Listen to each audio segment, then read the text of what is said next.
साल 2025 की एक शाम, जब दुनिया की निगाहें रूस यूक्रेन संकट और पश्चिम एशिया के अन्य ज्वलंत मुद्दों पर थीं, बलूचिस्तान में एक नई चिंगारी सुलग रही थी।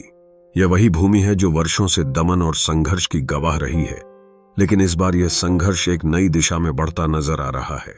प्रसिद्ध बलूच कार्यकर्ता मीर यार बलोच ने 9 मई को सोशल मीडिया पर घोषणा की कि उन्होंने बलूचिस्तान गणराज्य की स्थापना की प्रतीकात्मक पहल की है। यह घोषणा न केवल स्थानीय बलूच लोगों के लिए एक नया उम्मीद बन गई, बल्कि अंतर्राष्ट्रीय समुदाय की नजरें भी इस ओर खींच लीं। नमस्कार दोस्तों, मेरा नाम है अनूप और मैं आप सब लोगों का अपने चैनल पर स्वागत करता हूं। अगर आप इस चैनल पर नए हैं तो सब्सक्राइब करना ना भूलिएगा और वीडियो अच्छी लगेगी तो लाइक कमेंट करें और अपने दोस्तों को भी शेयर करें।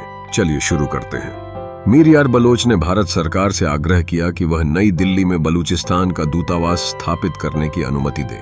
उनकी मांग का समर्थन विश्व भर में बलूच झंडों और स्वतंत्रता के नारे लगाते हुए दिखाई देने लगा। सोशल मीडिया पर एकत्रित तस्वीरें और संदेश बताने लगे कि यह सिर्फ एक प्रतीकात्मक विद्रोह नहीं है, बल्कि इस संघर्ष के पीछे वर्षों की पीड़ा और असमानता की गूंज भी है।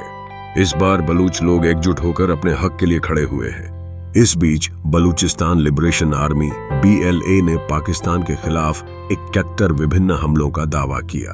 इन हमलों को उन्होंने ऑपरेशन हीरोफ का नाम दिया, जो उनकी दृढ़ निश्चय और सशस्त्र संघर्ष के प्रति प्रतिबद्धता का प्रतीक है। बलूचिस्तान के इतिहास की गहराई में जाकर यह देखा जा सकता है कि 1948 में पाकिस्तान ने बलूचिस्तान पर कब्जा किया था, जिसके बाद से बलूच जनता की आवाज गूंजती आ रही है।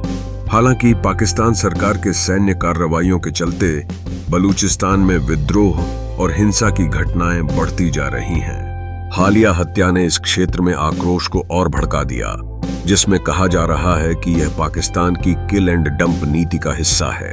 मानवाधिकार संगठनों की रिपोर्टें बताती हैं कि बलूच लोगों को उनके अधिकारों से वंचित किया जा रहा है और स्थानीय विकास का लाभ उन्हें नहीं मिल रहा। बलूचिस्तान की भौगोलिक स्थिति इसे महत्वपूर्ण बनाती है, लेकिन स्थानीय लोगों की समस्याओं को अनदेखा करना एक गंभीर चिंता का विषय है। इस नई धारा का महत्व केवल बलूचिस्तान के लिए नहीं है, बल्कि यह पूरी दुनिया को यह सोचने पर मजबूर करता है कि क्या वास्तव में मानवाधिकारों का पालन किया जा रहा है। बलूचियों का संघर्ष न केवल एक क्षेत्रीय समस्या है, बल्कि यह एक वैश्विक मुद्दा है, जो हमें बताता है कि स्वतंत्रता, अधिकार और गरिमा की लड़ाई आज भी जारी है। हालांकि अभी तक बलूचिस्तान की यह स्वतंत्रता की घोषणा केवल प्रतीकात्मक है और उसे किसी भी अंतर्राष्ट्रीय संस्था की औपचारिक मान्यता नहीं मिली है, लेकिन इसका असर दूरगामी हो सकता है।